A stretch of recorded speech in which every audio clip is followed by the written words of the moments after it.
गाय भी फुटबॉल खेलती है। वीडियो में साफ नजर आ रहा है कैसे गाय रोनाल्डो की तरह दामोदर दास मोदी ने नरेंद्र को मेला घूमने के लिए 1 रुपया दिया। उस वक्त देश के कई हिस्सों में भीषण बाढ़ आई थी।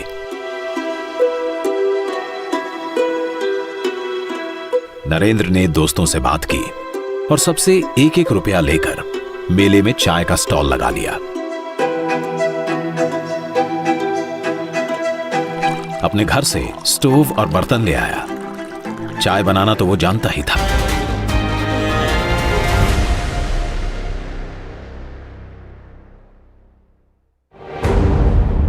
साल 1973, अहमदाबाद के एलडी इंजीनियरिंग कॉलेज का हॉस्टल।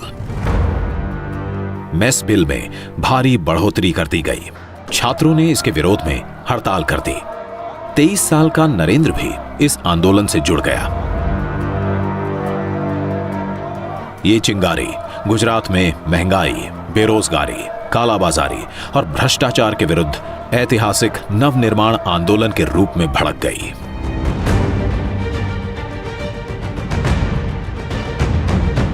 खास तौर पर युवाओं ने यूनिवर्सिटी में यह आंदोलन का केंद्र बना दिया।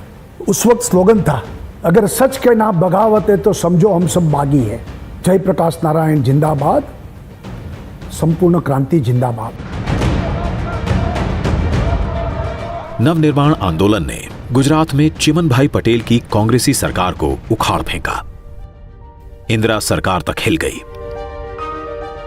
नवनिर्माण के बाद चुनाव हुआ तो पहली बार गैर कांग्रेसी सरकार बनी, जनता मोर्चा बना, बाबूभाई जसभाई पटेल मुख्यमंत्री बने।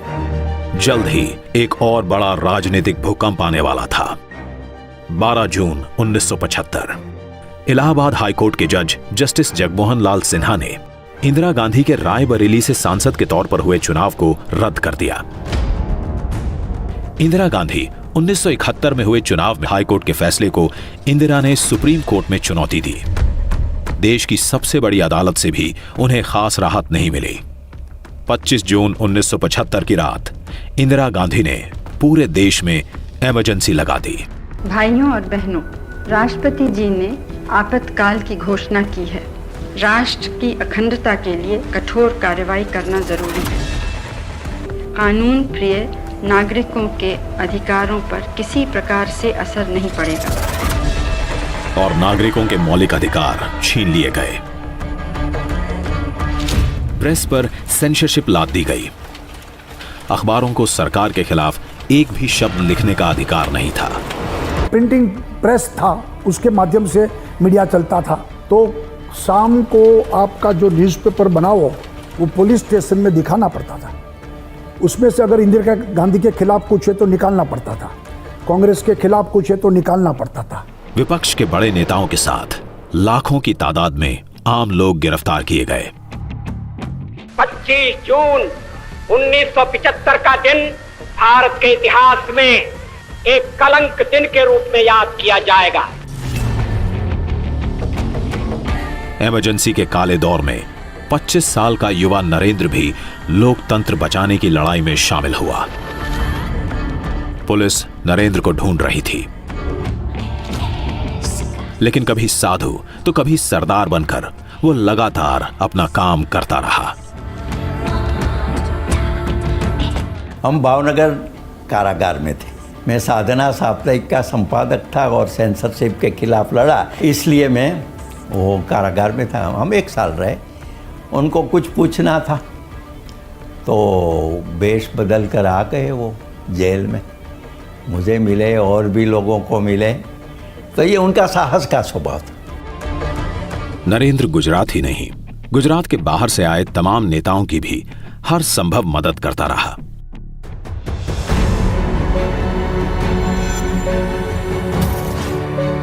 गुप्त बैठक आयोजित करने से लेकर जरूरी दस्तावेज और प्रतिबंधित पत्र पत्रिकाएं सुरक्षित जगह पहुंचाने तक।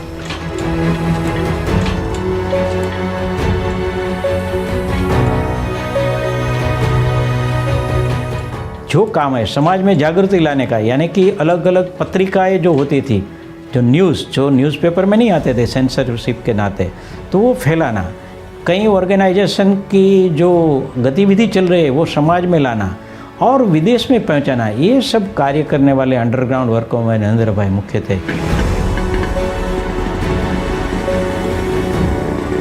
मीटिंग की सिस्टम कैसी थी? बिफोर सनराइज हमें वहाँ पहुँचना, आफ्टर द सनसेट सबको निकलना। तो मीटिंग पूरी हो गई और हम सब निकले। माने नरेंद्र भाई हमसे आगे थे, मैं बाकी के लोगों के साथ एक पुरानी गाड़ी में था और आगे पुलिस खड़ी थी। मैं तो घबरा गया। उन्होंने भी देखा कि पुलिस है।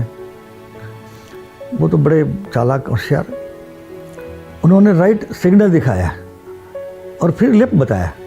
तो मैं घबरा गया कि ये कैसा है, मगर फिर कि मैं राइट को जाता हूँ, आपको लेफ्ट में जाना है। आपातकाल में पिता दामोदर दास मोदी नरेंद्र को लेकर बहुत चिंतित थे। पता नहीं बेटा कहाँ है, किस हाल में है। वे किसी भी तरह नरेंद्र से मिलना चाहते थे। छोटे भाई पंकज ने नरेंद्र से संपर्क किया।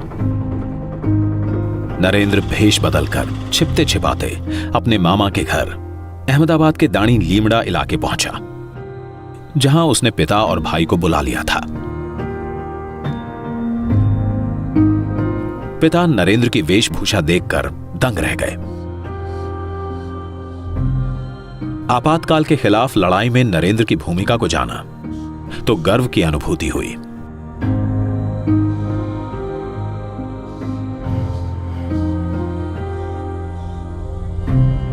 इमरजेंसी ने नरेंद्र को बड़ी भूमिका निभाने का मौका दिया। संघ के साथ ही गांधीवादी, साम्यवादी सभी विचारधाराओं को जानने समझने का अवसर मिला। संघ से जुड़े लोगों को गुप्त ढंग से जोड़ने का काम तो चलता ही रहा। अटल जी भी जेल में थे, अडवाणी जी भी जेल में थे और संघ के जितने लोग थे सब जेल में थे, बाला साहब जी भी। मगर ये लोगों के बीच में जो है पत्र व्यवहार के थ्रू पूरा जो जनता पार्टी का फॉर्मेशन के बारे में चर्चा होता था। 21 मार्च 1977 इमरजेंसी हटी, चुनाव हुए और केंद्र में मोरारजी देसाई की अगुवाई में पहली गैर कांग्रेसी सरकार बनी। उनके मंत्रिमंडल में वाजपेयी, आडवाणी जैसे जनसंघ के बड़े नेता भी शामिल हुए। Our decision is that you choose Morarji Desai.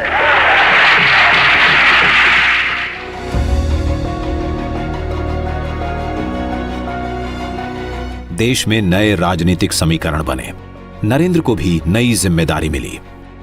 उसे गुजरात से संबंधित आपातकाल का इतिहास लिखने को कहा गया।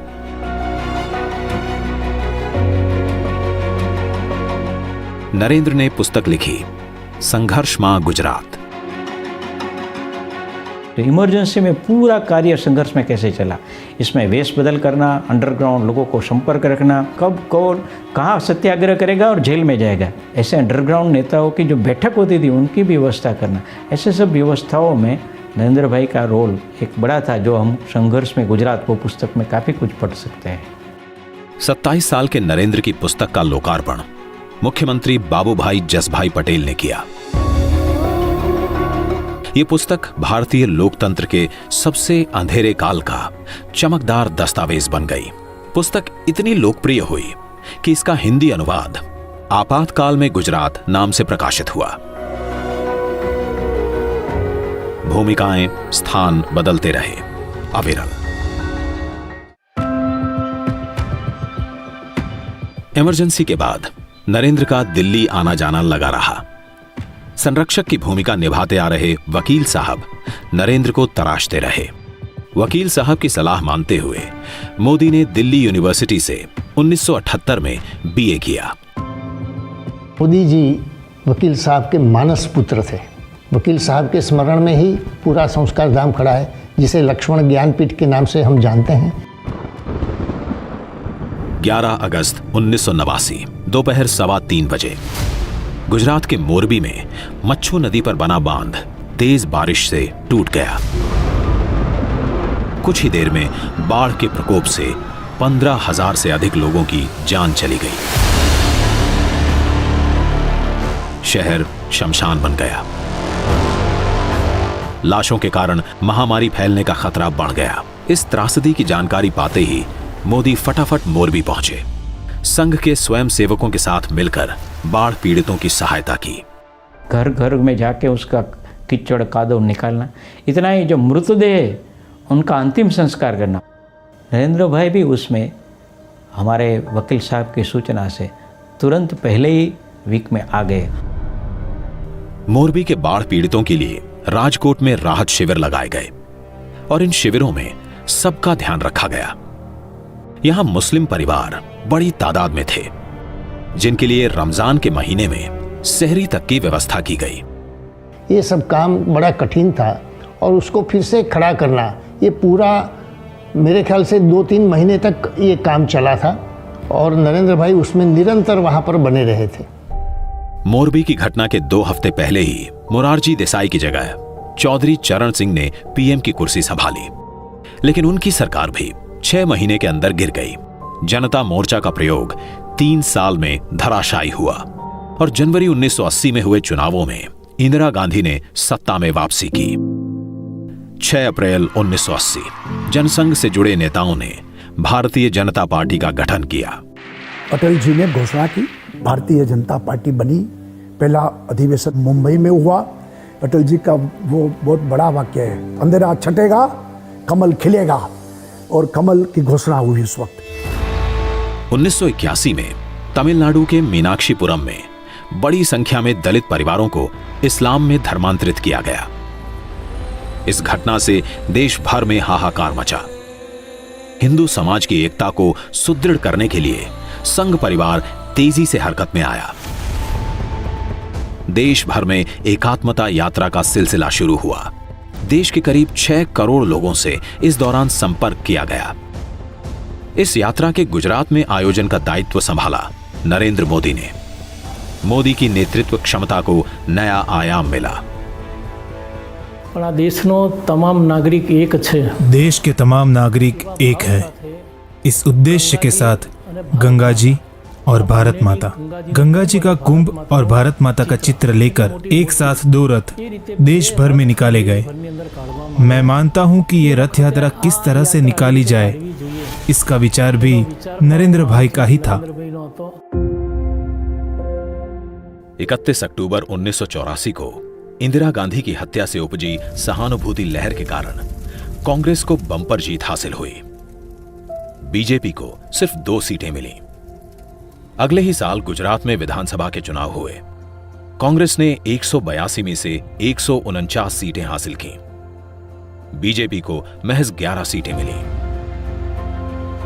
बीजेपी को मजबूत करने के लिए संघ से अच्छे प्रचारकों को पार्टी में भेजने का सिलसिला शुरू हुआ।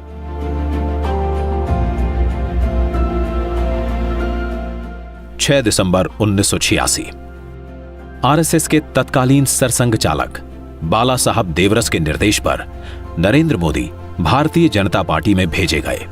1.5 दशक से संघ के कार्य को विस्तार देने में लगे मोदी नए रास्ते पर निकल रहे थे। हृदय के उद्गार कविता में बह निकले। मां, मैं जानता हूं इस शरीर को अब एक नए रंगमंच पर ले जाना है। नए रंगमंच के अनुरूप इसकी साज सज्जा करनी है। मन, बुद्धि, हृदय, शरीर के इन सब अंगों को अब इस नए रंगमंच के अनुरूप ढालना है। He used to write it as a letter. अपने दिल में क्या उनकी उत्तेजनाएं हैं वो जगत जननी से बताते थे। उनको लगता है कि चाहे कितनी भी अंधेरी रात क्यों ना हो, चाहे कितनी भी मुश्किलात क्यों ना हो, वो माँ उनका हाथ पकड़कर उस मुश्किलात की घड़ी से उनको बाहर निकालेगी। संघ से बीजेपी में आते ही मोदी के सामने एक बड़ी चुनौती 1987 में आई, जिसे उन्होंने अवसर में बदल दिया। अहमदाबाद नगर निगम का चुनाव था। रणनीति और प्रचार की जिम्मेदारी खुद मोदी ने संभाली। नारा दिया, बस हवे तो भाजप। उस टाइम नरेंद्र भाई मोदी ने ये स्लोगन दिया था, बस अब भाजपा। उस टाइम पे जो स्लोगन बने, जिस स्लोगन ने एक बहुत बड़ा अहम रोल प्ले किया बीजेपी को ऊपर उठाने का, देश के पॉलिटिक्स में, इलेक्टोरल पॉलिटिक्स में, वो स्लोगन्स का जो कॉइनर थे उसके, वो ज़्यादातर नरेंद्र भाई थे। अहमदाबाद नगर निगम चुनावों में बड़ी जीत के बाद नरेंद्र मोदी को गुजरात बीजेपी का संगठन मंत्री बना दिया गया। मोदी ने गुजरात में बीजेपी की जड़ें मजबूत करने के लिए यात्रा की रणनीति का सहारा लिया। किसानों के मुद्दों को लेकर 1987 में न्याय यात्रा, तो आदिवासी इलाकों को केंद्र में रखते हुए 1988 में लोक शक्ति यात्रा। तो जो प्रश्न, जो समस्या लोगों को पीड़ित करती थी, इस समस्या को लेके समस्या को हल कैसे किया जाए, उनका सुझाव देते हुए गुजरात में विविध क्षेत्रों में यात्रा हुई और इसी यात्रा से लोग जुड़ते गए।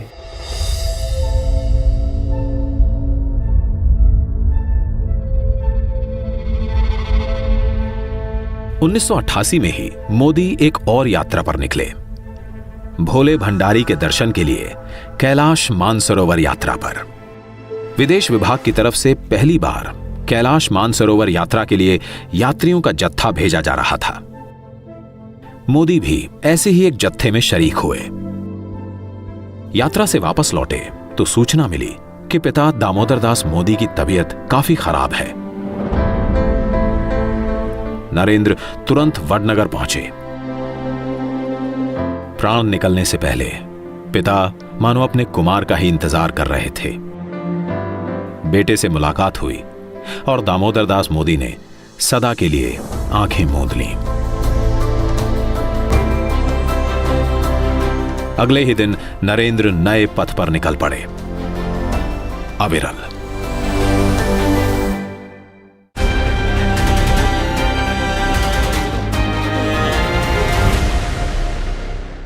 नवासी के लोकसभा चुनाव हुए। गुजरात में जनता दल के साथ मिलकर बीजेपी ने चुनाव लड़ा।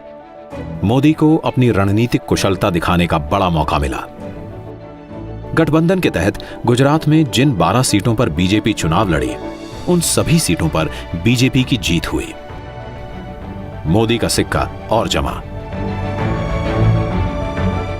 कि मोदी जी का काम करने का तरीका वो अपने आप में एक अनूठा है। काम कुछ भी हो, उसका पूरा आयोजन करना और आयोजन को एक बार चकास लेना, उसके बाद अमल में लाना। तो ये प्लानिंग करके किसी काम को अंजाम देने की जो उनकी पद्धति है, उसी में ही इनकी सफलता का राज है।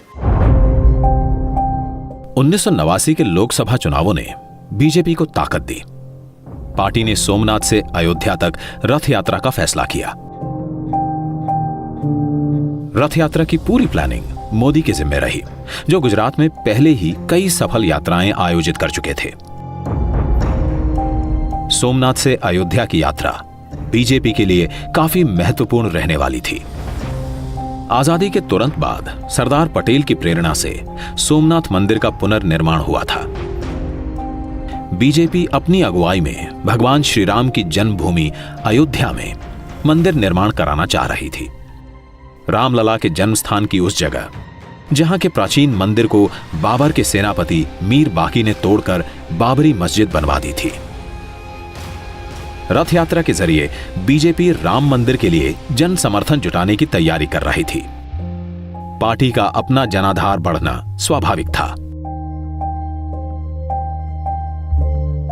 आडवाणी की यात्रा अपनी मंजिल तक पहुंच नहीं पाई, लेकिन साल भर बाद मोदी खुद एक बड़ी यात्रा पर निकले। बीजेपी के तत्कालीन राष्ट्रीय अध्यक्ष मुरली मनोहर जोशी के साथ उन्होंने कन्याकुमारी से यात्रा की शुरुआत की। इसे नाम दिया एकता यात्रा का। हमारी मांगे हैं 3, धारा 370 हटाओ, आतंकवाद मिटाओ, भारत देश बचाओ। उस वक्त कश्मीर में पंडितों की हत्या, उनकी बहु बेटियों के साथ बलात्कार, पलायन जारी था। घाटी में पाकिस्तान प्रायोजित आतंकवाद के खिलाफ पूरे देश को जगाने के उद्देश्य से थी मोदी की ये यात्रा।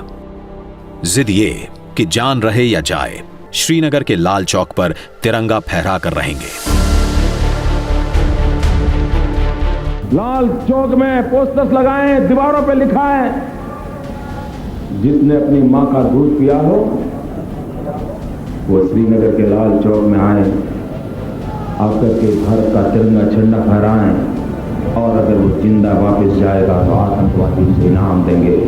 आतंकवादी कान खोल करके सुन ले, 26 जनवरी को परसों, अब चंद घंटे बाकी हैं, लाल चौक में फैसला हो जाएगा किसने अपनी मां का दूध पिया।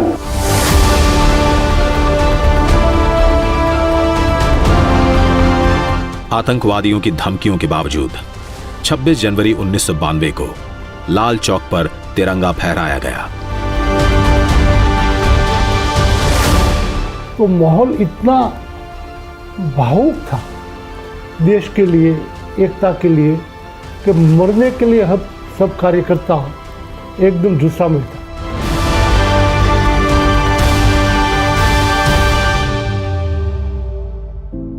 दिसंबर 1992 अयोध्या में बाबरी मस्जिद का विवादास्पद ढांचा गिरा दिया गया। गुजरात में जनता दल और बीजेपी का गठबंधन टूटा। 1995 के गुजरात विधानसभा चुनावों में बीजेपी अकेले लड़ी। जबरदस्त जीत हासिल हुई। गुजरात में पहली दफा बीजेपी की अपनी बहुमत की सरकार बनी। जीत के पीछे थी नरेंद्र मोदी की रणनीति। BJP came to power with almost 2/3 majority in 1995. सबने सोचा कि शंकर सिंह वाघेला चीफ मिनिस्टर बनेंगे, उनकी भी आकांक्षाएं थी। लेकिन नरेंद्र भाई ऐसा मानते थे कि केशुभाई का सीएम बनना वो पार्टी के लिए ज़्यादा हितकारी रहेगा, और उन्होंने पार्टी में ऐसा एक माहौल बनाया जिसके वजह से केशुभाई चीफ मिनिस्टर बने। जीत की खुशी ढंग से मना पाते उससे पहले ही पार्टी के अंदर बड़ा बवंडर उठ खड़ा हुआ। शंकर सिंह वाघेला ने विद्रोह कर दिया। केशुभाई की सरकार में अपने समर्थकों की अनदेखी का आरोप लगाया। ठीकरा फोड़ा नरेंद्र मोदी के सर पर।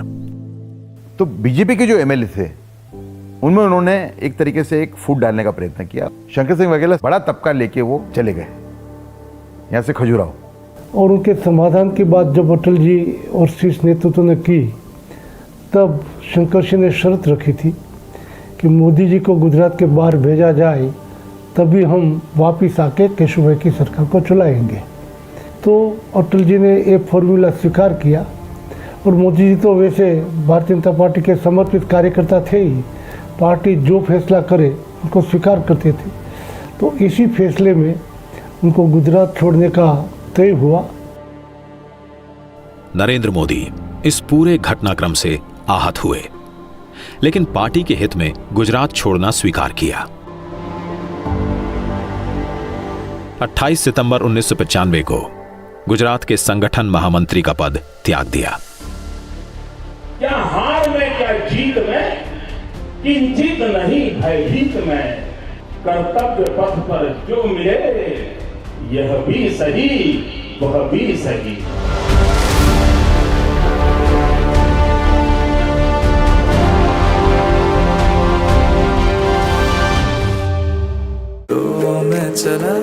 अंकल, सब